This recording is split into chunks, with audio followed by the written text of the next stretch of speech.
us so long. Soon we'll sing another song.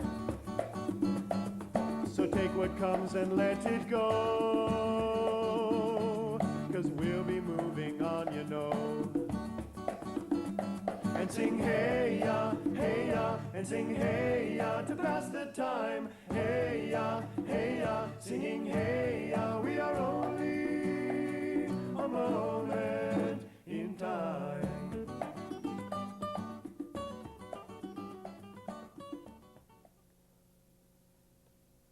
Good evening and welcome to a live call-in panel discussion and citizen participatory program here live at MCAT on this Tuesday evening. I'm Michael Marsolek.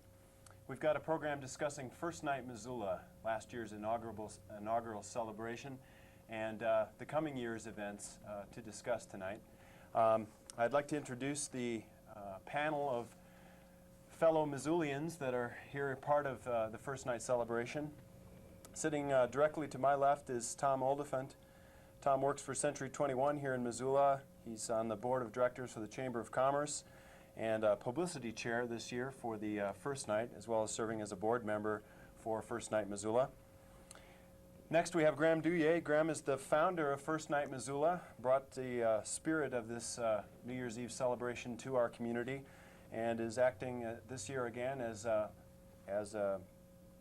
executive director for the First Night celebration. Next to Graham is Kim Keithy. Kim is the owner of Mammoth Bakery in downtown Missoula, current president of the Missoula Downtown Association, and a First Night board member, active last year in helping getting the inaugural celebration off the ground.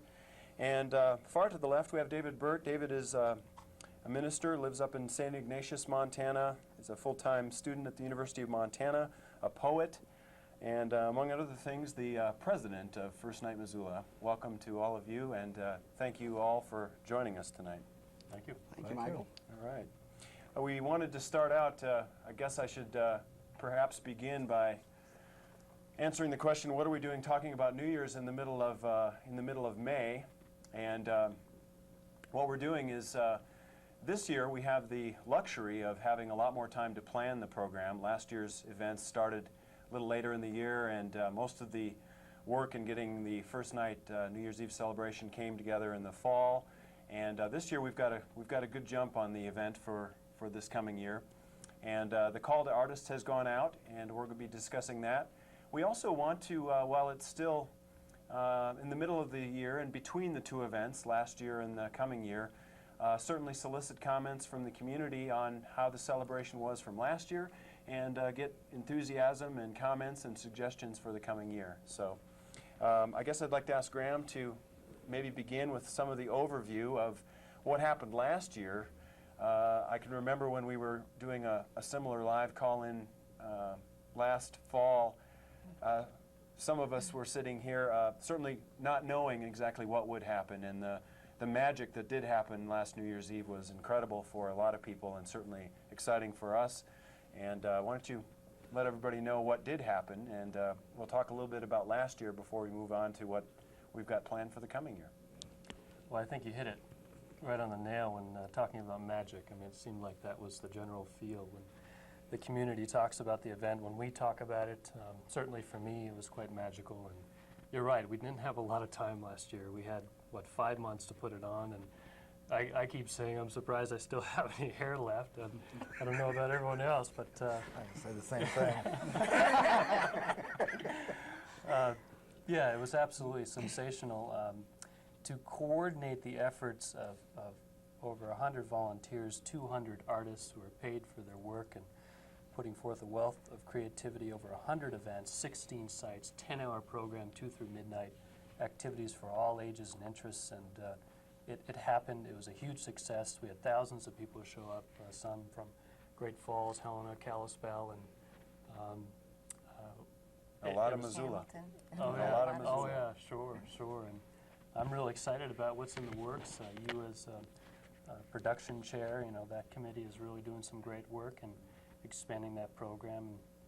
Some wonderful things happen. People continue to speak of its magic, its community building, and it can't do anything but grow. We had, I think, one of the greatest experiences that I had actually followed the event, where I started to hear some of the stories, the individual stories from the people that helped put the thing on, from the board members to the volunteers, but especially the people that went to the event. And some of the stories started to trickle back. Oh, I was at this site or that site, and these are the kind of things that happened. And maybe a good thing for us to do now, as kind of an introduction to what we have, the five of us here have done in the past and are intending to do as we work on for this year. Maybe we can share a little bit of the story of how First Night was for us, and I'll go first. I sat on I co-chaired with Kim Keithy the events and program committee last year and put the thing together, the actual coordination of the artist, who was going to play where and when, and the venue sites and the different things that came together. And I also performed in 3 different groups over the course of the day, wandered around with a phone, helping solve some of the not problems, but kind of help troubleshoot some of the technical needs at some of the sites. And You're the one that should have lost the hair, right? I should have. I was running around a lot that day. It was a wonderful time. As a performer, it was one of the most exciting performance opportunities I'd had in Missoula. For the most part, I remember I started out with a group, the Storytelling Project was the first thing I was involved with, and we started at 2 o'clock in the afternoon. And I had some sort of an assumption that, a lot of people would come downtown Missoula in the evening, but not necessarily that much early on in the afternoon. Well, the Crystal Theater was at least 3/4 full for the first hour, and maybe more than that for the second hour. And everybody, even at that early time during the day, was just enthusiastic. And here I was sitting realizing that at any given hour during the day, there were 10 or 12 different venue sites with something happening that people could choose from, music or dance or theater or something. And I'm looking out in the audience at the Crystal, and we're doing our thing, and I realized, they could have gone 10 other places, and they chose us. It was a wonderful opportunity for the performers, and a great crowd. And it was better and better as the day went on. By the time we performed as our drum ensemble in the evening, people were lined up out into the street. They were they couldn't even get into the building. We had people talking later. I remember probably my favorite story. As I was coming in, I had enough forethought to sneak in the back door because I knew there'd be some crowds. So I'm carrying my drums in the back door, and I open up the door, and there, all staring at me, is 200 people crammed into DanceWorks, sitting on the floor, talking, chattering. Nobody else is to be seen. None of the rest of the drum brothers, none of the rest of the co-crew and the other ensemble. Nobody else is there. It's like 10-2, and I'm going, what's going on? Well, pretty soon I see in the back somebody carting a drum, and the crowd parts, and everybody kind of works their way into the front, and we had just a phenomenal time. Everyone was so enthusiastic. Great stories coming from a lot of different directions, and a lot of excitement. You talk about the crowds, and I guess one of the things that I keep hearing, and I know we all have heard, is one of the things that we needed to work on and have been actively working on is addressing that. There was a benefit to, whether you liked it or not, you're going to get to know your neighbor. I mean, you're all kind of. There were times when people were significantly crowded, packed in a venue, and we've reserved and are looking at about 30 different venues, much larger, different sites. And although with all that, we didn't have one casualty, an incident that reflected some poor management of the event, and it was just really beautiful to come away with. We mentioned that we didn't have a lot of time to put the event together, but what we did have was a lot of energy. There were so many people involved in getting the event off the ground the first year. Some of those committees became cumbersome. They got so big because people wanted to do something, to be involved, and that was really great. I know one of the predicaments that came up for people and for families that came up in my family as we were preparing for the night, being involved in a business that was also a venue site. I knew I would be working or a good part of the day, and we had plans to have some family hours together. But sitting down for the couple of days before with our program in hand and saying, okay, what do we want to do? What shall we choose to do?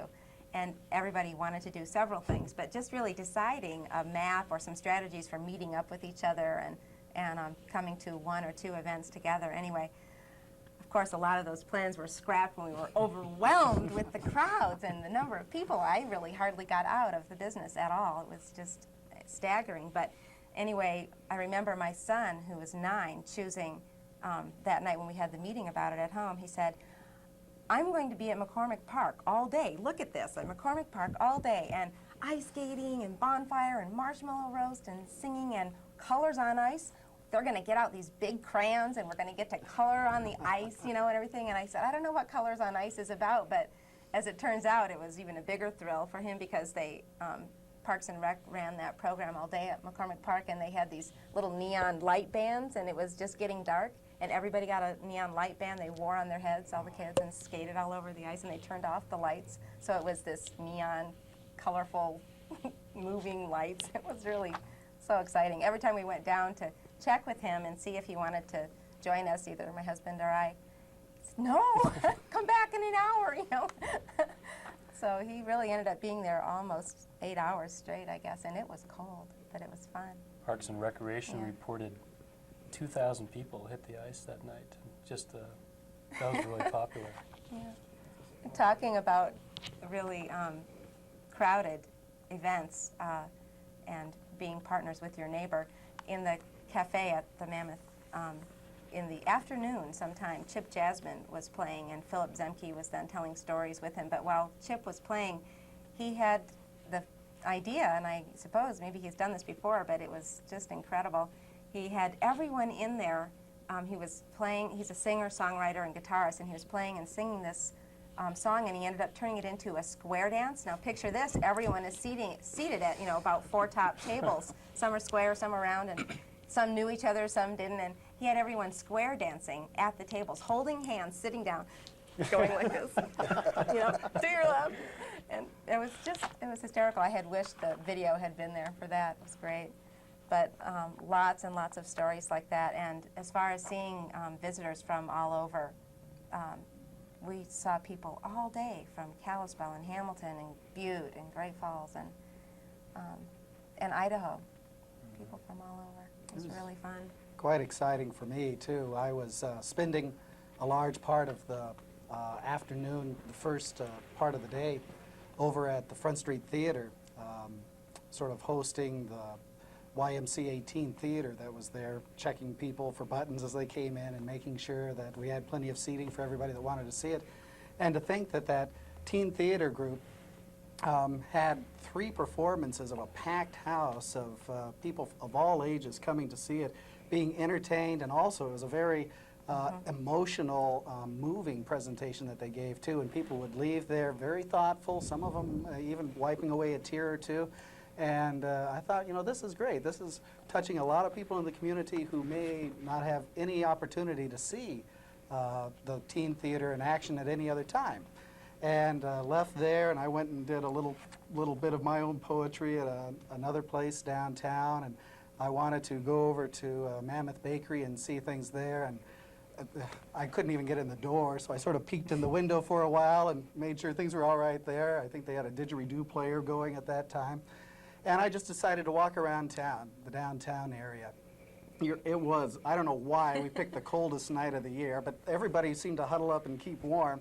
It was good for the ice sculptures. That's right. Those ice It was sculptures good were for the ice incredible. 6 degrees above zero, people still came out. Still came out. When we were promoting this, a lot of people said people won't come. It's going to be too cold. And Well, I think a lot of them went over to the big gym to dance to the Big Sky Mud Flaps, and everybody got warm there. Then they'd run over to another place and listen to some poetry or watch some more artists perform, and it was just wonderful. And to walk around and know that there were a lot of people in different places, and I could hear them in different businesses, just enjoying themselves and experiencing a new way to celebrate New Year's Eve. I mean, that was a thrill for me, because there were several of us early on in the summer when we were talking about this, trying to decide, is this thing going to fly? And believing deep in our hearts that Missoula was ready for something like this, and obviously Missoula was. It wound up to be a very great success.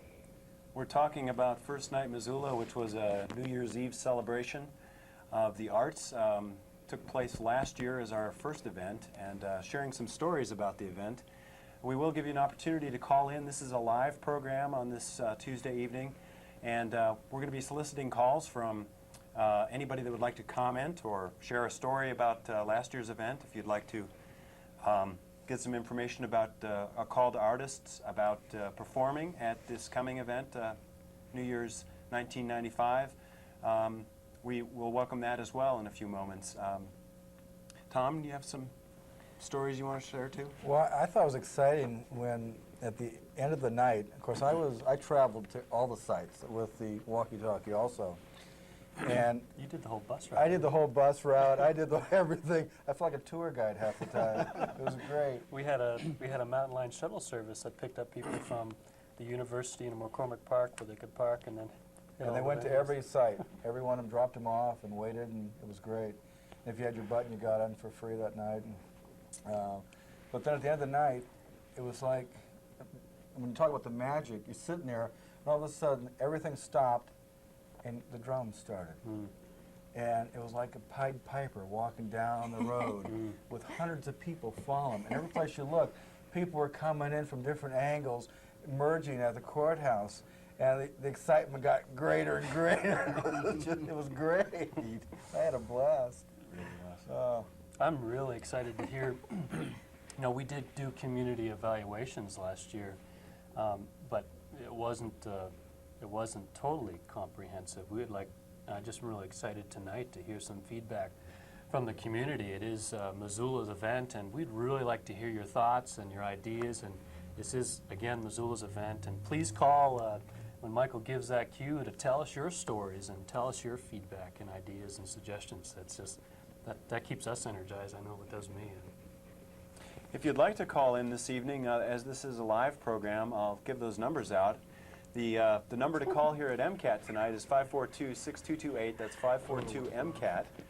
And we'll give out the number and some more information about getting a hold of First Night to call the office. We do have people all day in the office working to answer any questions you might have and to receive or mail out the call to artist flyers. I do want to mention, too, one of the reasons that we're doing this at this point in time is that June 30th is the deadline for the call to artists, and we're going to try to get everyone to submit their proposals by then. What we're going to do is encourage all the artists out there to come forth and offer your proposal. All right.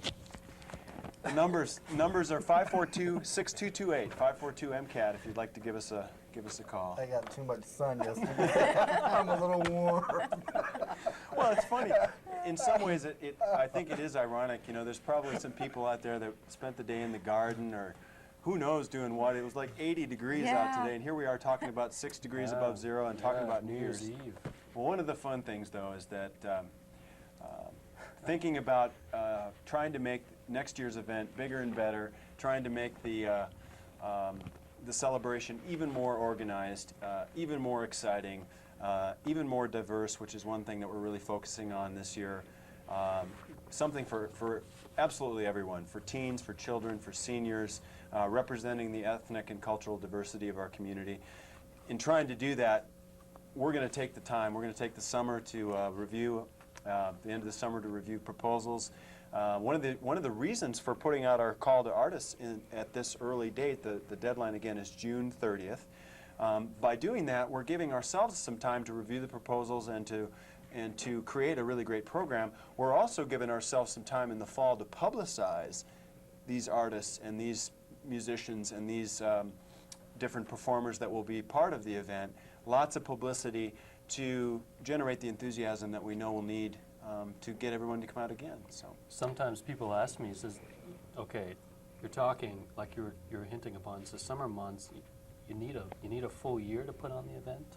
It just doesn't make sense. And logistically, it's a huge event to coordinate. Not only do we need to fundraise and pay our artists and keep this event of high quality, but we need to put together the program, we need to solidify those different venues, coordinating the efforts as the event is growing. we're expecting a good 10,000 people this year. You're looking at a good 200 volunteers and training those volunteers and coordinating those efforts. And First Night Missoula is unique. It's Missoula's own First Night, but there are roughly 150 cities around the world that do this. And it's not new. It takes a full year to put on, and we really need to be active as we're doing. And artists, when Michael talks about artists, that's performing, visual, literary artists. You get paid. What the heck? You have a great, lots of fun, and that proposal deadline is June 30th. And Maybe you can talk just a little bit more, Graham, for those that don't know, as last year was again our inaugural celebration. Talk about how First Night got started, or at least you mentioned the 150 now, or 130 cities last year. Is that right? it's roughly 150. Yeah. 150 different cities. How this event came about and how we are part of that greater umbrella organization, but unique to Missoula. Well, it is an international effort. There are cities around the world that do this. I just came back from presenting at a conference in Mobile, Alabama, talking and honored to talk about how we were so successful to cities around the world. That was a real joy. There are about 160 delegates there, city representatives that coordinated their efforts and brainstormed and talked about the international scale and how this affects us on a worldwide level and what we're thinking about. Could I interrupt here too and just say that Graham went to this convention, and we were honored at the Missoula's very first night to be able to present to all of these other First Night cities how it happened that we got ours off the ground and rolling. And in many ways, ours was lifted up as a model presentation for how to make a successful First Night, how everyone seemed to benefit from it. And I just wanted to make that point as Graham is talking about our connection with other First Nights, how that in many ways we're sort of a showcase First Night here, and that was a wonderful feeling to know that Missoula got honored in that way. Sure. This was an invite attendance that we had. It wasn't something we volunteered to go to. We were actually invited to go to this. Is that correct? Yeah. Well, we're thinking too about how that means even more so that we've got a lot of work to do. We want to be bigger and better. We've got to be, in some ways, we want to be addressing the needs and concerns of the community, and also trying to beat our record from last year. We had a great event last year, and I think for the most part everyone was real pleased. The one complaint we heard a lot was you couldn't get into the venue sites. We didn't have enough seats in some of the sites. We had some smaller venue sites with some acts that turned out to be just incredibly popular. So we're certainly addressing that. Again, I'd like to urge anyone that's watching tonight that would like to offer a comment or a question. If you have some feedback on last year's event or some ideas for the future, we welcome that. Especially would like to hear from some artists tonight. If you have any questions about the process of submitting a proposal, the timeline of the different things that we'll need to do to be able to get a proposal in and be considered to perform for this year's event. I also want to mention that in a few minutes we're going to take an opportunity to show a columnation video from last year's event that Graham put together. A couple of local Missoulians shot quite a bit of video footage, and we pieced that together with just little snippets and a little taste of some of the events last year. And I know for myself it was really exciting to see it, because half the stuff on the video I either couldn't get into, or I was playing. In my case, I was performing somewhere else. Or I know a lot of people, there were so many things to choose from. There were things that I remember scheduling, that this is what was going to be going on at this site, and I never got a chance to see it. So sometimes it's wonderful to take a look back, and we'll show that video in a few minutes. Well, even riding the bus when I was going around town that night, people looking at the program saying, well, let's do this. No, honey, let's do this. That type of thing. It was really pretty exciting to watch that. Yeah, choosing. It was tough. One of the reasons I believe that this event was so successful this year is the same reason that Missoula has been successful in so many other events and other endeavors that we've taken on, and that is because we, as a community, we have an amazing record of cooperating with each other. Every department, this is a a place where lots of things are possible because people make that happen. The police department, the parking commission, the city.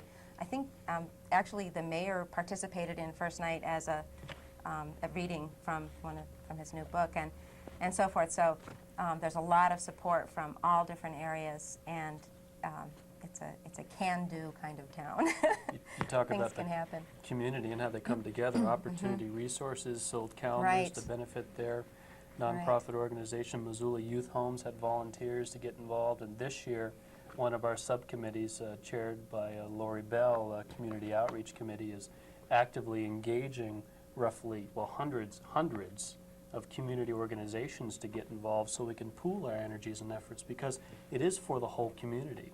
It's absolutely for every age, for every interest, and Yes. and the only way we can make it representative of the whole community is to get them involved. It's exciting.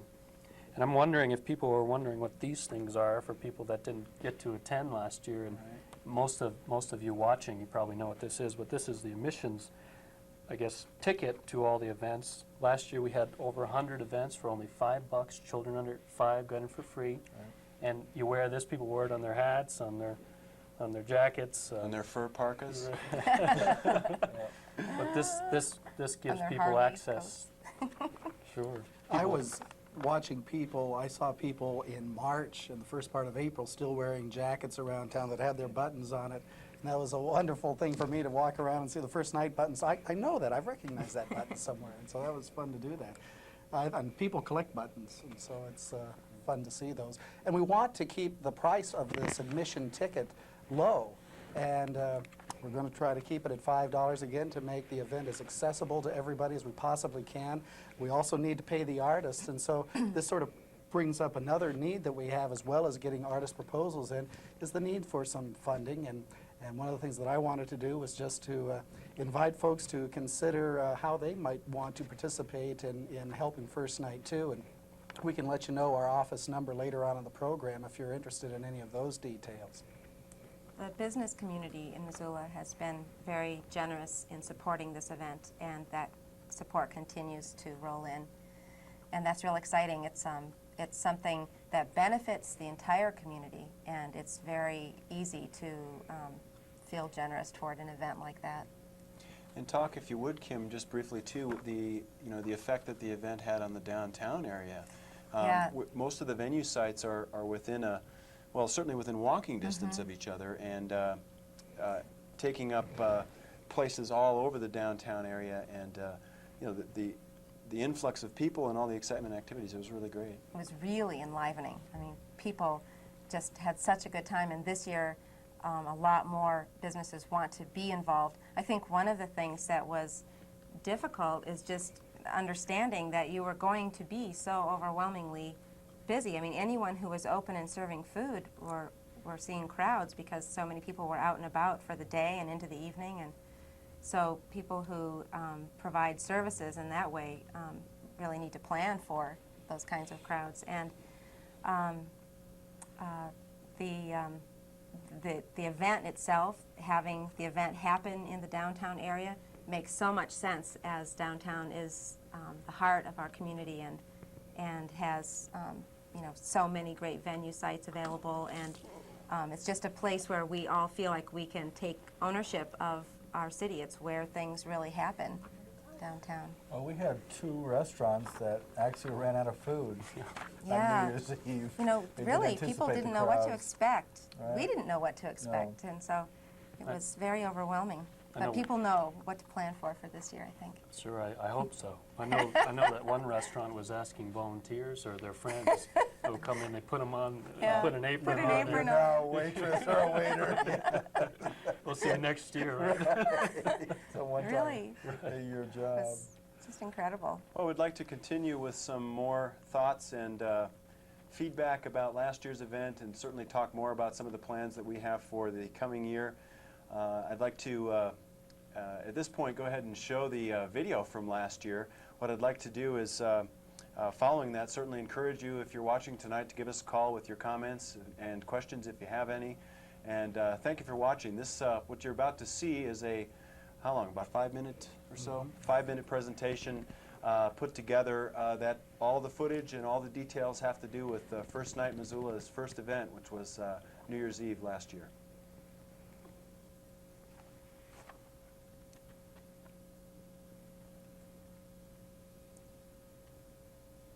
Under the stars, under this night sky, we turn and the world turns into the new day through every season.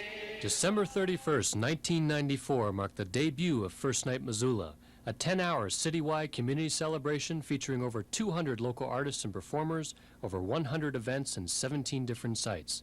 Roughly 5,000 participants of all ages and interests came from as far away as Great Falls, Helena, and Kalispell to experience magical moments.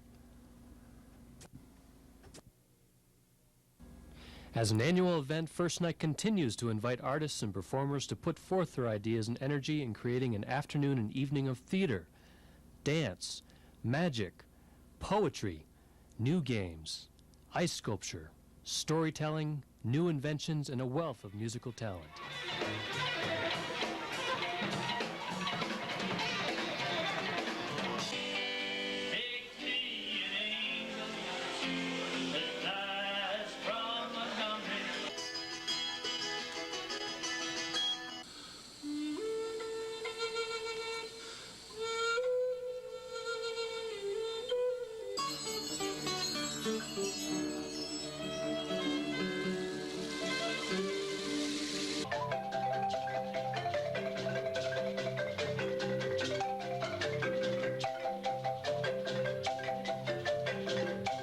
Locales throughout Missoula, theaters, schools, churches, dance halls, and local businesses are transformed into showcases for the diverse talents of our local, ethnic, and cultural community.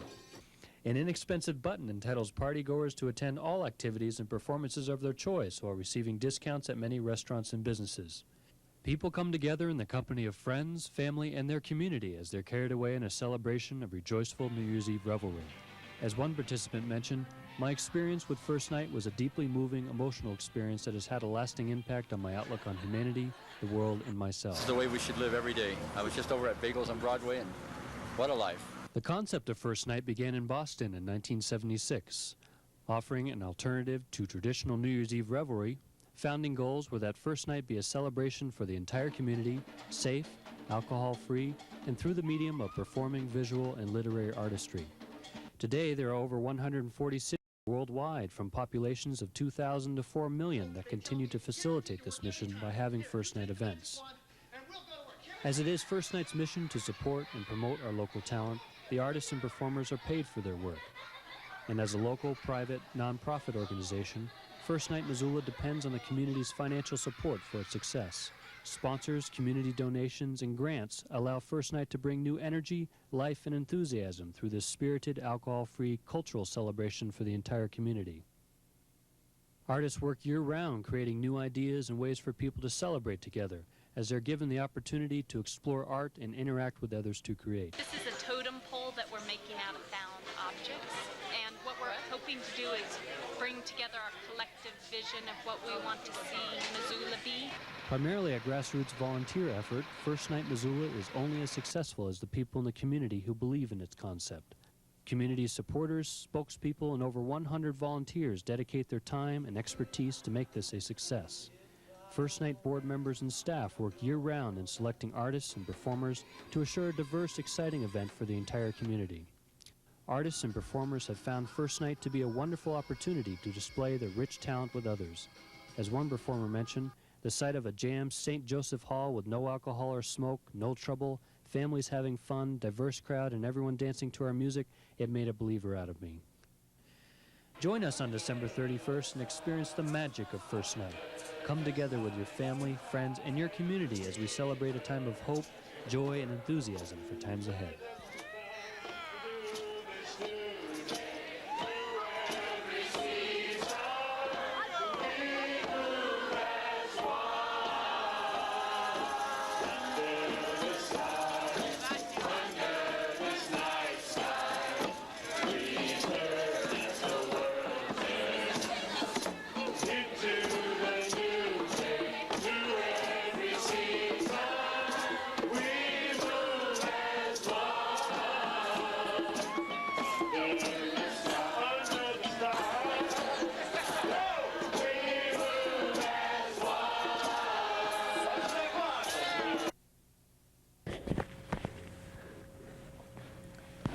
Welcome back. I'm Michael Marsolek. This is a live call-in citizen discussion about First Night Missoula. The video you just saw was produced, all the footage from last year's event.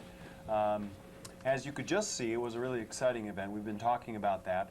The main reason for us getting together today is to talk about not only share our stories about last year, but to talk about what's coming up in the future and what we have planned for the coming year, to solicit proposals from artists, to talk about the need for fundraising, to talk about the event and what we envision for the future. I'd like again to say I'm Michael Marsolek. I'm with Drum Brothers. I work at KUFM and here at MCAT sometimes, and I'm chairing the production committee this year for First Night. The committee I'm working on is actually putting together the program, determining the needs for what kind of artists and performers we'll be needing for the year, and actually putting together the actual program. Sitting to my left is Tom Oldefant. Tom is on the board of the Chamber of Commerce as well as a board member for First Night Missoula, and chairing the publicity, doing the work to get the word out about First Night. And Graham Douillet is executive director of First Night, the founder, the push behind bringing First Night to Missoula, and certainly an enthusiastic supporter in everything we do.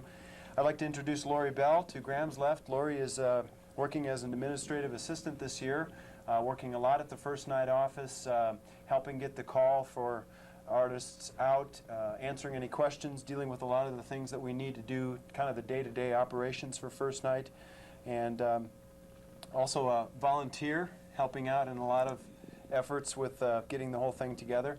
And on the far left is David Burt. On my left is David Burt. David is the president of First Night, a poet, director, a student and minister, and very active in First Night and very active in a lot of other things that he does as well. We're here as representatives of the community, representatives of First Night, and want to encourage you at this point to give us a call. The number's here, as this is a live program. We'll put you on the air and answer any questions you might have or take your comments or questions. The number is 542-MCAT. That's 542-6228. All right. I want to just, again, reiterate, if I can, a little bit about what First Night is all about. Graham shared some earlier on. But I think it's really important that everyone realizes that all of those artists that you were able to see last year from 2 o'clock in the afternoon till midnight were paid for their efforts. You know, a lot of times artists give a lot of themselves to causes and things that they believe in. This is a way, I feel, for the community to give back to what the artists can give and share. We're able to pay the artists, and it's a wonderful opportunity for artists to get exposure that they might not normally receive. I know, for instance, Ken Light is a wonderful flute maker up in the Jocko Valley. He plays Native American flutes beautifully. I believe he played at 3 different venue sites on December 31st, and he was just flabbergasted at the amount of people who came to see him and listen to him play.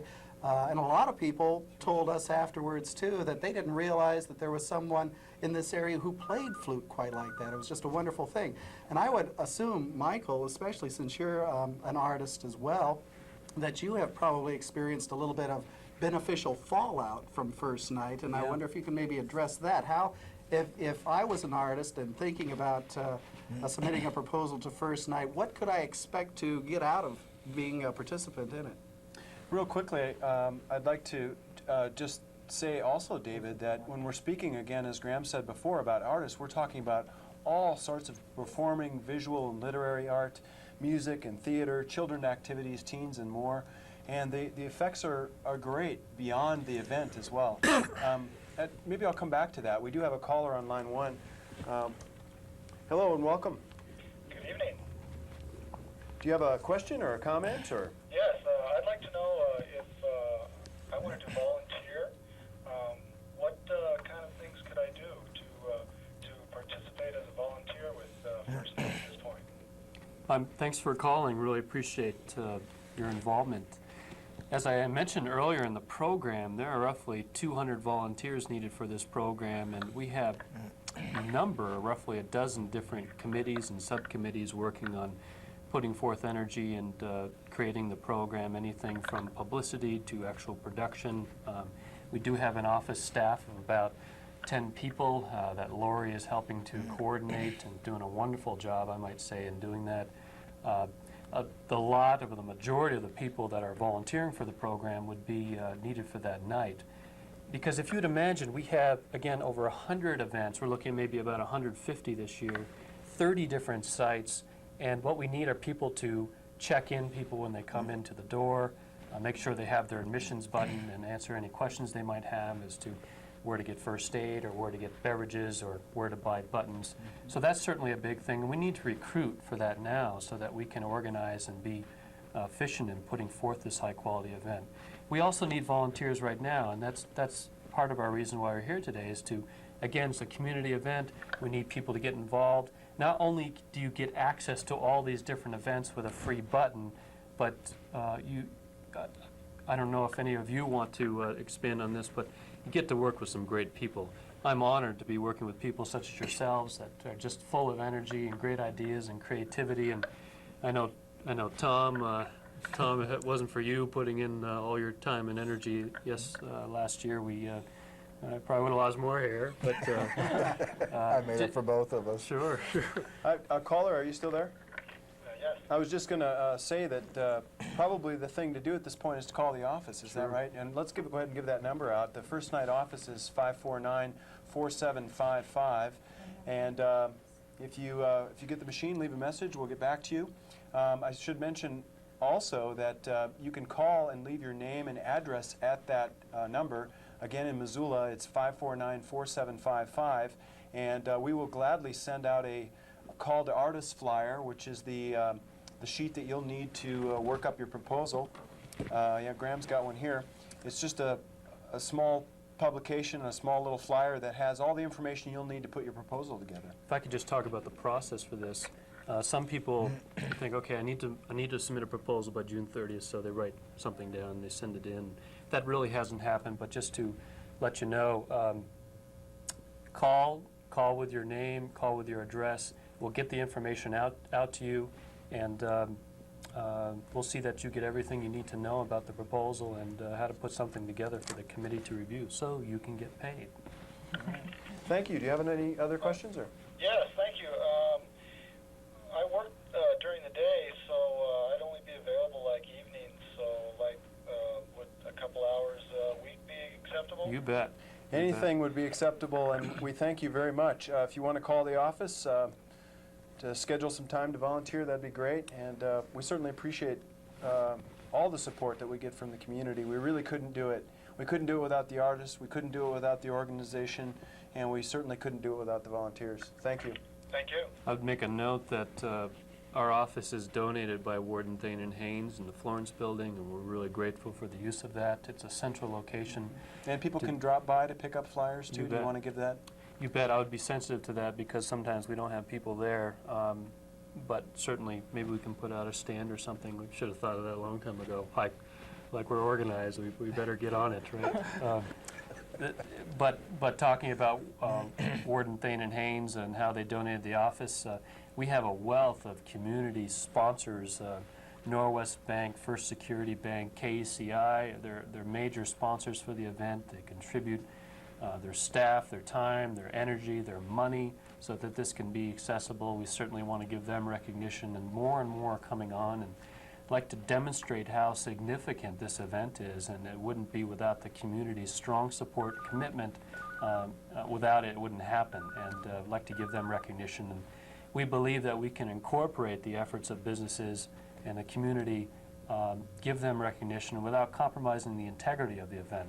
So if you're thinking about sponsoring or would like to get involved with First Night, get recognition for associating your name with this great community event, please call us 549-4755, and be happy to sit with you, one of our board members, to see what we can do about associating you and your business or yourself with the event. Let's take another call. Maybe not. Let's see here. Well, we'll come back to that.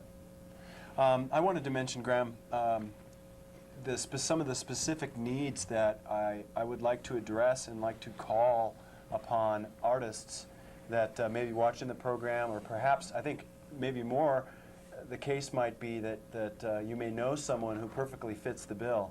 And so what we'll do is I'll just mention some of the things that we're specifically looking for. Not just musicians, but we're looking for theater and performance art. Any types of things that are interactive or participatory or just something that you would be putting on as form of a performance. We're looking for the literary arts, for authors willing to do a reading perhaps, or poets, or someone willing to share in the literary arts. We're looking for street performers. One of the highlights from last year was some of the clown out on the street juggling and doing some things like that. Dance, children's activities, things specifically targeted towards kids, and certainly teen activities. This year we really want to focus some specific events on the senior citizen community, on the older segment of our population, and probably most importantly, one of the things I'm trying to focus on in our committee this year is outreaching to all of the cultural diversity that Missoula represents, to whatever the climate of whatever type of things are in our community, we'd like to have represented at First Night. Let's go ahead and take a call. Well, for some reason I don't have a phone working here. Are you there? Yes, I am. Oh, there we go. Hi. I was wondering, when are you going to have the buttons ready for sale, and when are you going to start the sale? We're looking at exploring button sales December 1st, so they'll be readily accessible and available to the community. Last year we had our button outlets at Buttree's, Bilo Foods, Tidy Men's, Mammoth Bakery Cafe, Insty Prints, some other downtown venues, and we'd like to make them accessible and keep the price down. So we're looking at around December 1st, which makes a great stocking stuffer, and that's our plan. And we're looking at how, if this is a community event, and how do we make this as accessible to the community as we can. So we're looking at how to have different outlets around the community to get those online. Are you going to need plenty of volunteers for selling? You bet. Absolutely. One of the things that Tom was a big help in doing and facilitating was we had button booths around the downtown area and supermarkets where volunteers would go out and they would talk about the First Night program, and yeah, they would sell buttons, and it's a great way to get to meet people in the community. And I know a lot of people came back saying, gosh, I had someone come up from Anchorage, Alaska, and I had someone come up from Boston, and someone else from Boise, and I was at First Night there. It's just wonderful. I'd love to go. And so it was a lot of fun for the volunteers to do that. I would certainly, if you're interested, please call the office and let us know, 549-4755, and we'd love to like to explore your involvement. I helped sell the buttons last year, and it was fun. Oh, you did? Yes, and I was out on the street. It was cold. Wonderful. It was cold. It was cold at times, but it really was fun. I think the enthusiasm kept everybody warm. So. Thank you for answering my question. You bet. Thanks for calling. All right. Sorry if we hung up anybody. Yeah, I may have inadvertently hung somebody up, so hopefully not. You were talking about artists and the different types of activities, and we talk about art. It's not just performing, visual, literary artists, although it is. We also welcome any creative ideas or input that anybody in the community has. For example, I was talking with somebody that is working with a group of people that would like to do something for the grand finale, and how to work on community building and bring people together at midnight, and looking at different ways that we can make the turn from 1995 to 96 very significant. Because it's a time of hope, it's a time of joy, it's a time of welcoming and enthusiasm for times ahead, and that's really exciting. So all creative ideas are welcome. Although it is a high-quality event, and although the production committee does carefully evaluate proposals, we certainly encourage you to put forth your proposals and creative ideas and input. Again, it's a community event. It's for you. Give us your ideas. Let's get you involved. The one thing we've been talking about including a lot more of as well this year is the visual art. Realizing that we have an amazing opportunity with as many as 30 venue sites, quite a few of them already set up to display different types of visual art or photography, that kind of thing.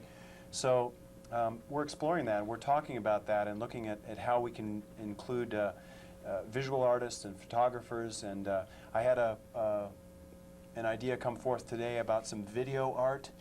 Somebody working probably in conjunction with MCAT equipment, perhaps, you know, doing some video art, something interactive, perhaps, with other people. So the fun part has been for me is seeing all of these ideas and how many different things that we can do when you think about doing something inclusive and celebratory and exciting. And when you say arts, it's really the sky's the limit. Sure. Well, look at the ice sculptures last year. They lasted for quite a while, and several of the stations used the ice sculptures as their background for doing their reports and everything else. And it was, I mean, they in themselves were great. And I want to remind everybody who just saw that video that we had the totem pole that was being built on that day. A lot of people came and added to that totem pole. I would have never thought of doing something like that as a creative project, but I'm glad that there's a lot of artists out there who dream up these wonderful ideas that get people going. And things like that are what make First Night so exciting. All of us get a chance during the year to go to concerts or see plays or listen to a lot of great music, and First Night enables us to pack a lot of that into one single day, plus all of these other things that are just fantastic, that just sort of thrill me. And we're looking for proposals like that. That would be a wonderful, wonderful way for anybody who's got some ideas to send us a proposal, and we'll evaluate it and let you know. As this event is for the community, yeah, we're putting a lot of emphasis and energy and particularly having activities for our youth or adolescents. Again, it's for all ages, it's for everybody, but offering some sound, healthy, safe recreational alternatives. The event is billed to be alcohol-free, it's billed to be drug-free. It's not an anti-alcohol or anti-drug campaign, but it's providing a nice alternative, and people really embraced it. Families were able to go, and in the video, if some of you watching were able to see it, it was really nice to be able to see, you know, a father with a child on their shoulders dancing around. And not a lot of times people have a forum to be able, with the family, and go to explore an affordable, safe alternative. What you pay, what, $20 for a babysitter, you go out and you pay another $100 to not remember the next day, quite possibly. All right. Laurie? Yeah, I do want to say something on that. With respect to the interaction, and I've gotten to see that video several times, and I've had an opportunity to feel cold chills every time I see the scene of everybody singing around the courthouse and getting into the rhythm of that. But as I have worked with the idea of the interactive part of bringing the community and letting the artists be a focal point for bringing in that interaction, I have come to see the whole community of Missoula and possibly the world as one big giant art project. And we all get to be involved with that through First Night Missoula. And it's very exciting to be a part of that at the level that I'm at right now, and to be able to encourage volunteers to bring their creative energy into an environment where it is supported, and we are looking at that creativity on an ongoing basis with everything that we're doing as we're creating the organization of First Night as well. So I would like to applaud Lori for all her efforts. She was a volunteer last year and came on as now a paid administrative assistant for First Night, and she's doing a wonderful bang-up job, and it demonstrates kind of the caliber of people that we have involved with First Night. So if you want to volunteer, you'll be working with some great people. I would offer that you'll be learning an awful lot. I don't know if any of you guys want to share anything, whether you liked it or not. I kind of dragged you in, and but I think you came out feeling pretty darn good about what you created, and we would certainly encourage more of that. You know, my involvement was, I started out, I figured, well, I'll volunteer a little bit. And it ended up to be, I don't know, 30 hours, 40 hours, 50 hours a week there for a while, for almost 2 months. And By choice. by choice. It was all by choice. I didn't have any nooses around you. None, did I? zero. But I came out with a lot of friends at the end and a lot of great acquaintances. And it was just kind of it was people that I didn't know at all. And it was like this common goal that we all had, and just it just felt really good to, you know, it's like, I felt like brothers and sisters and everything else. It was nice. And, nice. and you talk about the 50 hours, and I just want to make it clear that we're looking for people to get involved. You could spend an hour, as one individual early on the program said. I can work in the evenings. You could spend 2 hours, and we do have some people that commit more. And all energies and time is welcome. I'd just like to reiterate that we are talking about First Night Missoula, which is the New Year's Eve celebration of the arts. We have just over half an hour left in this live call-in program, and we certainly want to encourage you to give us a call and to participate, give us feedback, give us any questions or suggestions that you might have about the event. If we have time, towards the end of the program, we might show the 5-minute video one more time, but certainly we want to be as interactive as we can. This format, to be sitting here in downtown Missoula at the MCAT facilities here. We are lucky in Missoula, not only, as we've spoke about, to have a community that embraces the arts, that embraces each other in a celebration of this sort, but also to have an outstanding community access television station at our fingertips here. So it's really great. Thanks to them. Yeah, thanks to MCAT for allowing us to be here, for the production facilities to do the video that we have shown and we'll hopefully get a chance to show again. And I also want to mention that we need to reiterate the June 30th deadline for the call to artist proposals. One thing we're hoping to do with this particular program is to reach out to our community to get that feedback and to also remind everybody that, yeah, it might be summer, it might be the end of May now, or if you're seeing this on a tape delay in a few days, it may be already in June. We are thinking about New Year's already, and we like to have you involved with that process. We have another caller standing by. Good evening. Yes, I have a 7-year-old, and I'm concerned about keeping them. I'd like to go, but I'm concerned about keeping a 7-year-old occupied. A 7-year-old occupied. That's Graham's department. We'll talk later. If I heard your question right, Tom was distracting me. You would like to go, and you'd like to go with your 7-year-old, and you'd like to know how to keep them occupied. Is that right? Yes. Well, one of the beauties, I think, that what we've done with these activities is that there are activities that, sure, they're geared for specifically youth, like Dewey the Silly Clown, and but I know a lot of adults have enjoyed them too. There are also activities like a teen rock and roll band, specifically maybe for the adolescents. But again, I know a lot of adults would like to do the same thing. What I'm getting at is there are a lot of specific activities designed for specific ages and interests, but there are just a wealth of activities and events for the whole family, many different cultural activities. And I don't know if you can see this, but this is the program from last year. And in the program, there's just, well, first of all, the support from the mayor here and a wealth of the different community contributors. But throughout the program, there's just a tremendous outlay of all the artists that got involved. And we really like to and wish to promote them and, again, pay them. But it's really nice to be able to look through this program. And if I could refer, geez, I don't know if you can see this, but if you look at the program, this is a selling point. There are over 100 events scheduled here, and at one given hour, you could have over 10 events to go to. And the hardest part is figuring out where to go. And if I look down through here, just read 1 hour. Big Sky Mud Flaps, that was a big family-orientated event. This is 8 o'clock. We had harp, we had Native American flute, we had poetry readings, we had dances of universal peace, we had sounds and songs of Australia. There were community sing-alongs, bonfire at the McCormick Park. I would offer to you that there's just a wealth of activities that both you and your child can indulge in. Is there anything specifically that you'd like to do?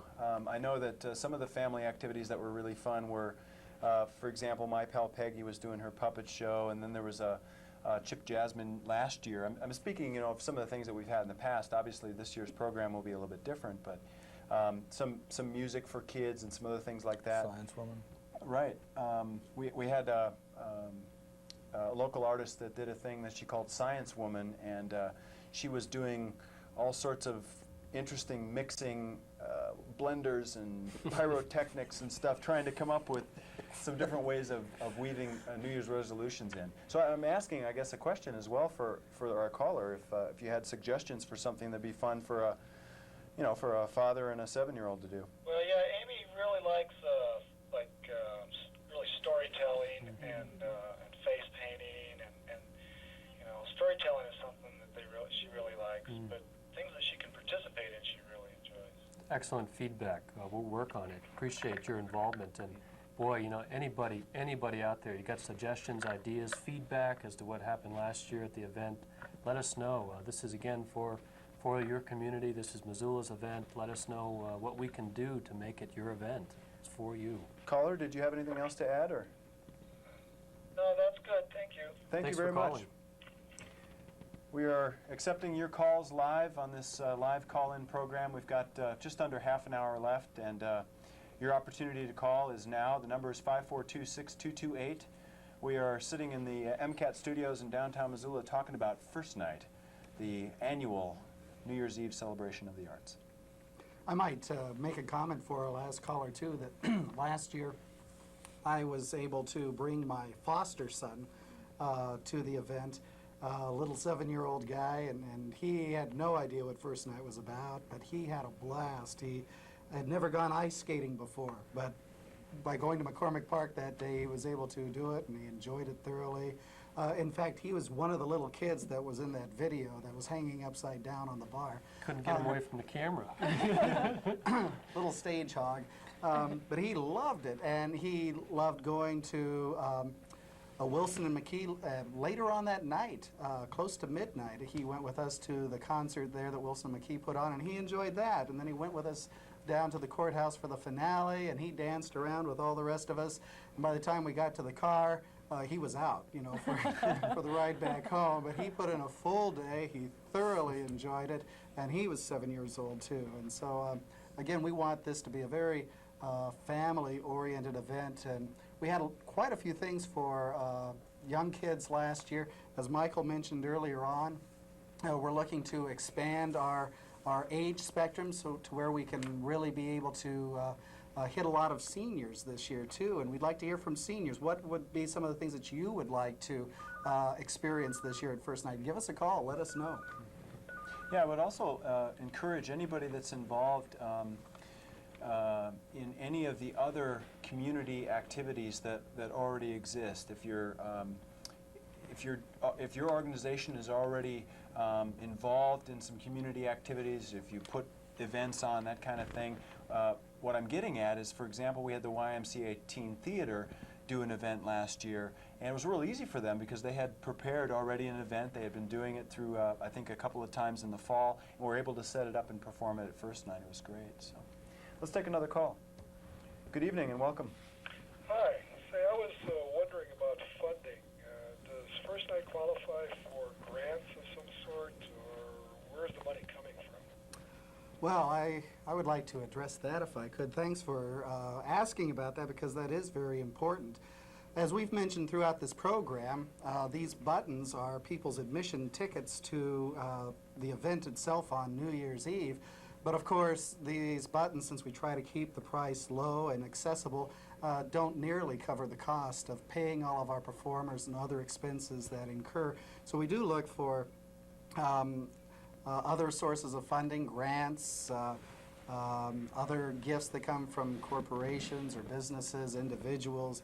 Anything like that is very much needed and very much appreciated. Graham had mentioned earlier on in our program about different sponsorship packages, and we'd be more than happy to talk to people about that. We do apply to several places for grants. and we are anxiously awaiting to hear about what those proposals may bring us. Anything that we can do to help make sure that people are able to contribute in any way to make this Missoula's First Night is very essential to us. In addition to various sponsorship opportunities that businesses engage in, we also welcome individual contributions, and you would be getting involved with First Night. You get your name in the program, you get your name in a thank you ad after the event, and you be able to associate yourself with this community event and help make this a reality for First Night and the thousands of people that will affect. Again, we're looking at about 10,000 people this year, and yeah, as David mentioned, we do get some revenue from buttons, but we're always looking for donations and grants and foundations, and cash donations are what keeps this accessible and keeps our costs low so that we can provide our buttons at low cost, $5 for people to be admitted to the event, children under 5 to get in for free, and make this a community event. And does that help answer your question, caller? Sure. Yeah. Thanks very much. And, good luck. I'll see you there. Thank you all right, very much. thank you. Appreciate it. one of the things I'd like to expand on, you touched upon this earlier, was that idea of it's a cultural event. First Night's billed as a multicultural endeavor, and yeah, getting the Native American community involved, the Hmong community, the Russian community. Again, if it's going to be an event for the entire community, we need to involve the community in many different aspects. In addition to that, these people, or people in our community, have the opportunity to educate other people about their culture, and like the didgeridoo. What's a didgeridoo? And Australian,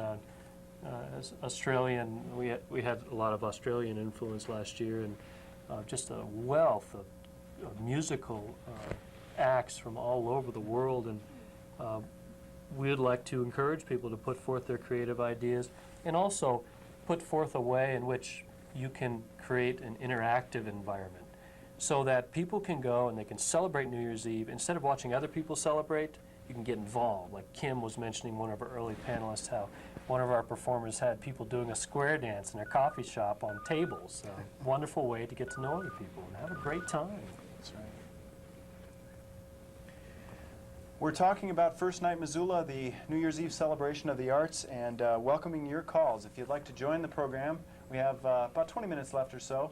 The number is 542-6228, 542-MCAT, and a live program. I also wanted to give the number out to the office again. If you are interested in becoming a sponsor, in donating to First Night, becoming a volunteer, if you would like further information on the call to artists, finding out about how to submit a proposal, you can call the office at 549-4755 and stop by 111 North Higgins, and we'd be happy to encourage you and give you all the information that you might need about the event. So, Lori here, sitting right next to me, she's manning the office much of the time, and she's looking for a lot of input as far as people who can volunteer, and I know you're looking for some of that. What are some of the things that you are hoping to have right now, Lori? I mean, if someone called up, what could you offer them? Well, with respect to all the projects that we have ongoing in the office, of course, I'm also the chairperson of the subcommittee of the Community Outreach Committee for the Publicity Committee. And our mailings are an ongoing thing, and setting up a database and keeping that running is an ongoing thing. We have faxes that go out on a regular basis to the media, and that is something that we've involved the volunteers in lately. There's all kinds of things, and Graham is always coming up with new things to do, because we really do want to involve as many people as we can and to reach out. And the process of generating funds, that's a big communication process, going out to all the different businesses in town. There's all kinds of things, and when we know the support is out there and we've had that coming in and organizing those people, we're getting better and better at that all the time. We have plenty to do. One of the things that just appears, it seems to me, and I know this from experience from last year, and we all can support this, is if there's something absolutely for everyone in the program itself, but there's also something for everyone in volunteering. And we certainly don't have all the answers. We've done the event. I would say that we're really organized. We have some great people involved. and we're always welcoming people's feedback and input. I had one volunteer, well, you talked to me about this today, who said, why don't you try this? And it appeared to me like a wonderful opportunity where we could expand on a system, or gave that opportunity for the volunteer to be able to try something new and challenge them, go out and speak to a group of you know, a Rotary Club, or deliver flyers, or heck, maybe we can put on someone can put on a clown nose and a big wig and run around for enticing July. people to July, yeah. Let's wait till it gets warm out. All right, shoot me down. I'd like to offer to the volunteers, anyone who gets an opportunity to get involved with First Night at this point. We are in a growth stage, and my experience has been that the environment is very open for anyone who has ideas that they want to share and become more involved in building the community of Missoula. And in a way, I see the celebration at the end of the year as just a good time for us to all get together, because we've done such a good job during the year of building community. And I've had such a wonderful opportunity interacting with these people here, and many, many, many more besides. And I can't say how wonderful that feeling is to get to know the people here in Missoula. When I participated in First Night last year, I went to the storytelling at the Crystal that Michael was a part of, and also got to listen to Mayor Kimmis do his reading. And I was really touched by his presentation, partly because there was so much love behind that.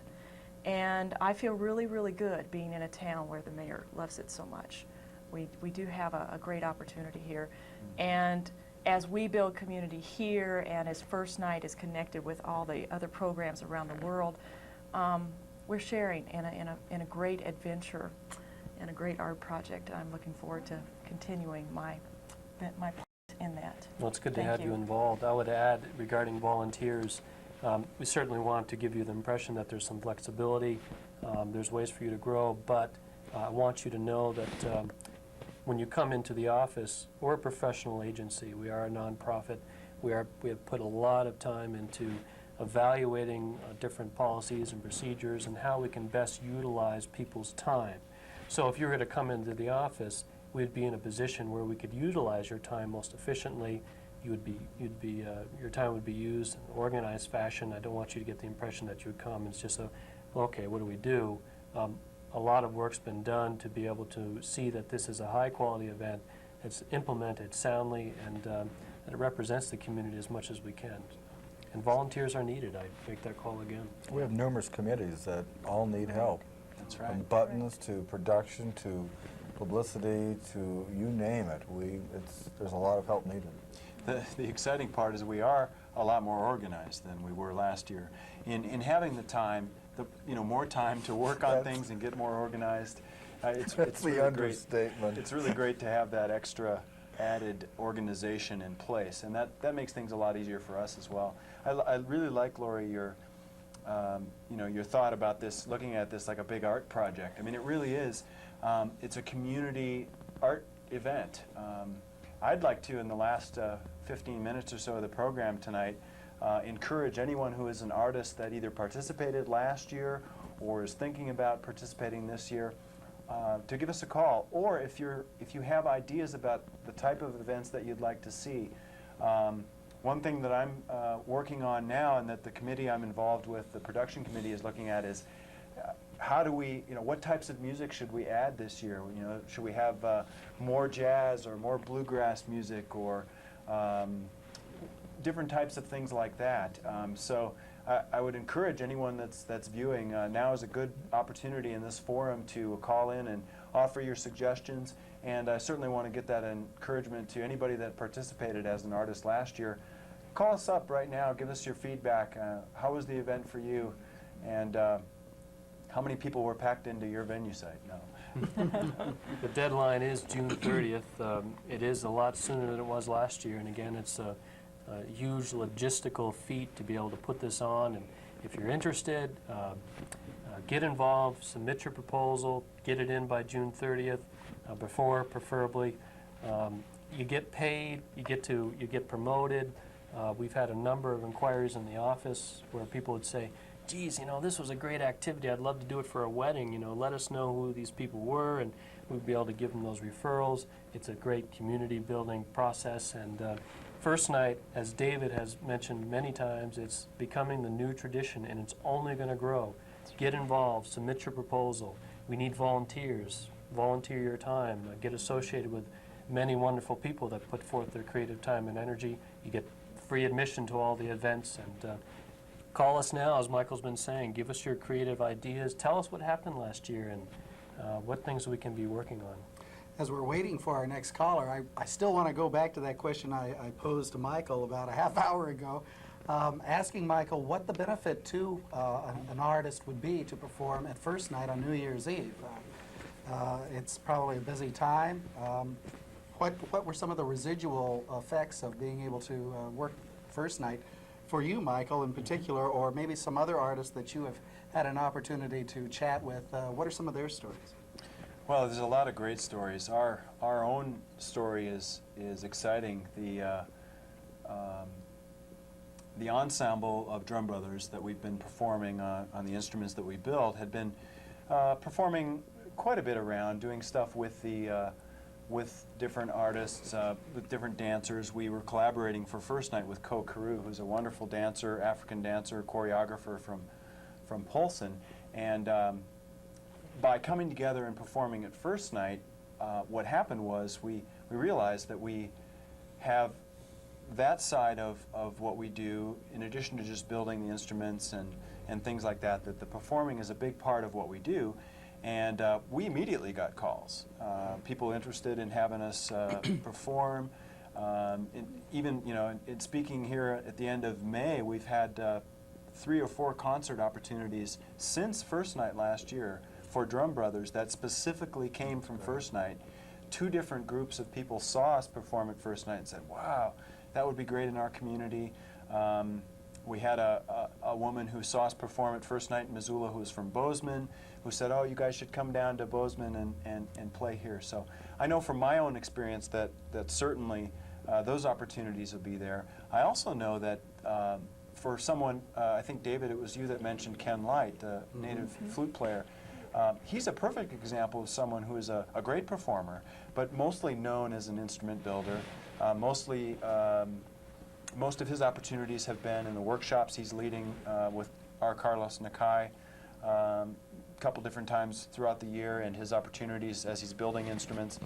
But his opportunity to get out and perform in his own community is something that doesn't happen very often. You don't normally see like a Native American flute concert. I think of a lot of the other examples of the type of things that we have.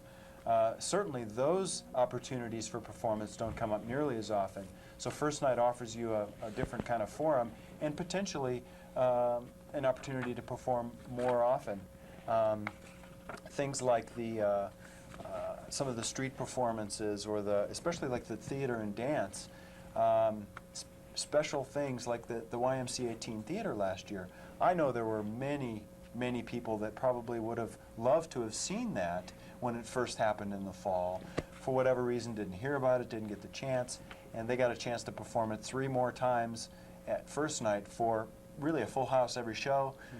It was a great opportunity for them, and it was a real great opportunity for our community to see something that you wouldn't have otherwise probably had the chance to see. We're expecting 10,000 people this year. We're putting a lot of energy and emphasis to really have something there for everybody, really tie in the community, make events more handicap accessible, have activities for all ages, all interests again. And what are we looking at? 150 different programs, 30 different sites. It's exciting. It really is. It really is. It is. Sitting here at this point in May, what needs to happen now is that our artistic community needs to come forth. Bring your ideas, bring your thoughts, bring your enthusiasm.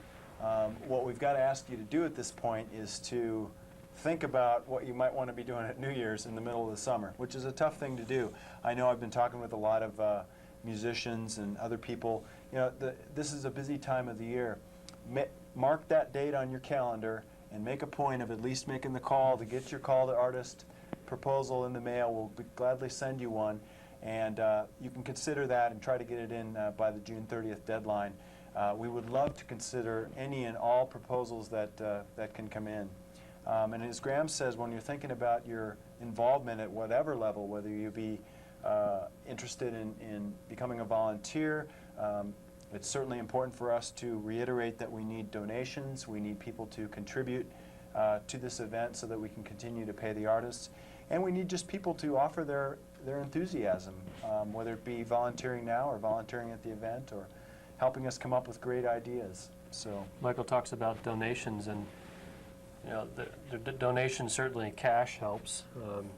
We do need a computer. We have a database of about 3,000 people, and boy, if anybody out there has a computer that we could borrow or you'd like to donate and a printer, we'd really appreciate that. Sure. Just to talk more about what Michael is saying about the art calls, the reason why we have a June 30th deadline is so that the program committee or the production committee can really evaluate the different proposals, take time to select them, so that we can have a running program in September and be able to work with the media in October to start promoting you, to say this is what's going to happen, First Night's coming, this is, and really build up the event, so that by December people start to buy buttons, be it for stocking stuffers or so there's a timeline there that we're looking at, and it takes a lot of time to put together over 100 events, 30 different sites at one time. We could have up to 20 different activities, and it's again a logistical.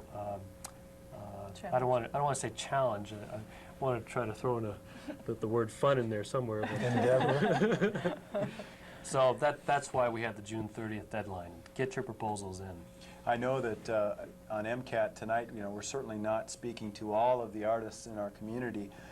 If you are watching this program tonight, or if you're watching the replay of this program, I would encourage you, if you know someone who is a performer, or even if you know of a name, somebody that you'd like to recommend that you've seen perform around our community, somebody you know in our artistic community, especially in the more alternative things that you wouldn't necessarily think about, visual artists, photographers, people that specialize in activities for children or for teens, interactive activities.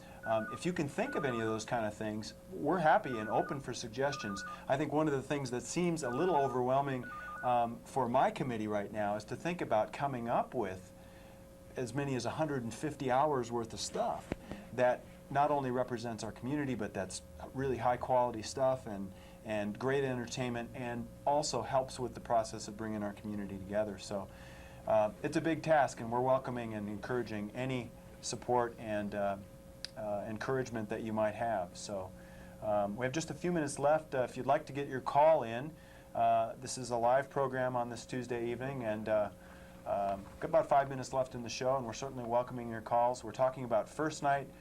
We're sitting here in May talking about New Year's Eve, and it's really exciting. I've been hearing your stories and talking about, again, it certainly does rekindle the enthusiasm again for me, realizing, I think somebody said early on, how it really became contagious after a while. You started to see the thing come together, and it got to be really exciting last year, and it's starting to look like, wow, well, here we go again.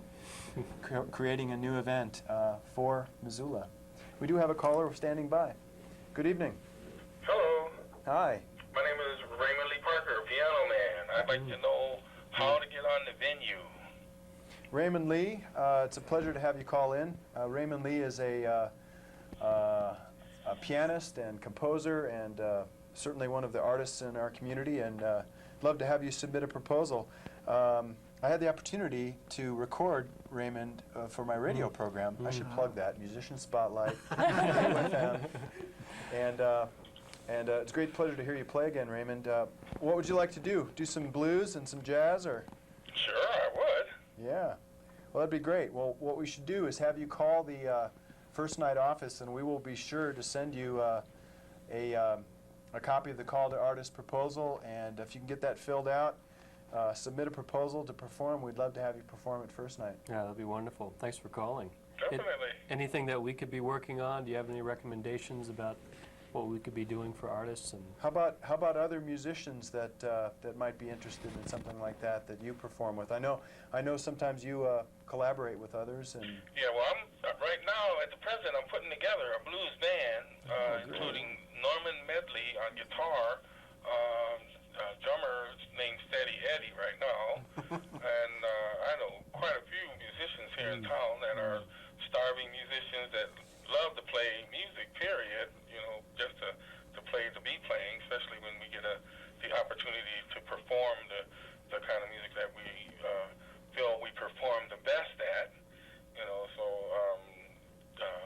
Alan Hutchinson on saxophone and Jeff Stickney on flugelhorn, and I could go on and on. Sounds like a Mike Connors, upright bass player, who's right now in the hospital. You know, going through some serious operations, but hell of a musicians here in town that you know would just like to. Sounds like a great group, Raymond, and we'd love to have you submit your proposal. I'm running out of time, so thank you for your call. I'd like to give the numbers out again.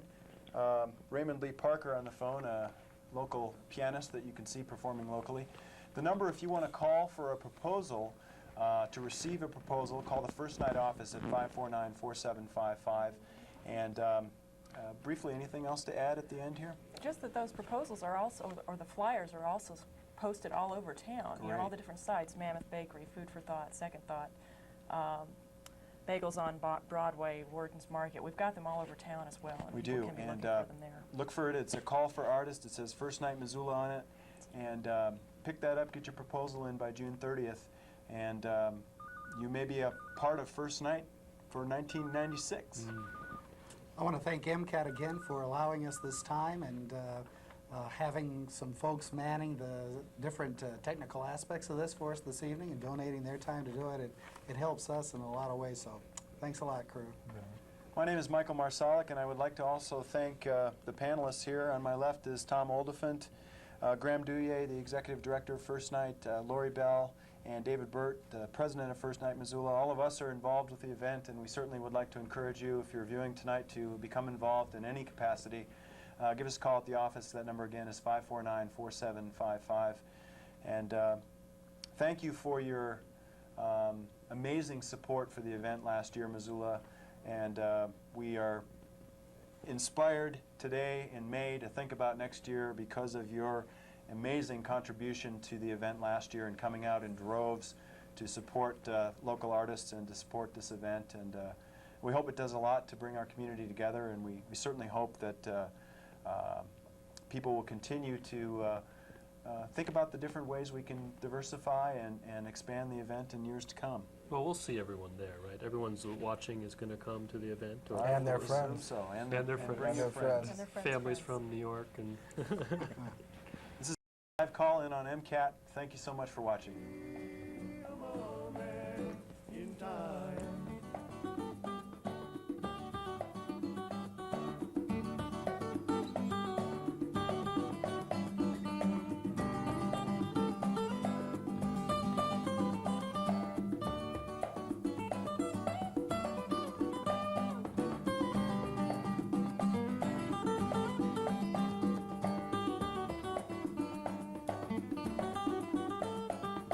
All of us are part of one. All of us are part of one. Revolving world underneath the sun. And all of life, it comes and goes. Every little part of nature flows. Yeah, and sings hey ya, and sings hey ya to pass the time. Hey ya, singing hey ya. We are only a moment in time.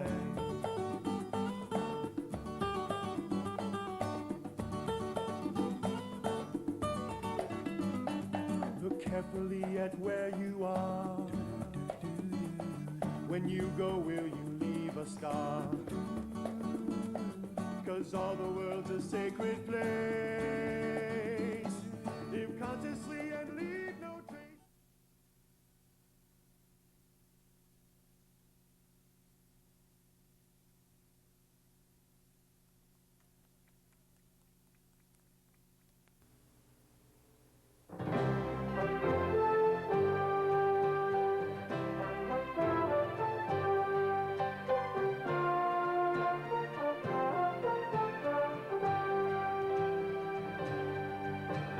There's something about mountains that challenges the human spirit.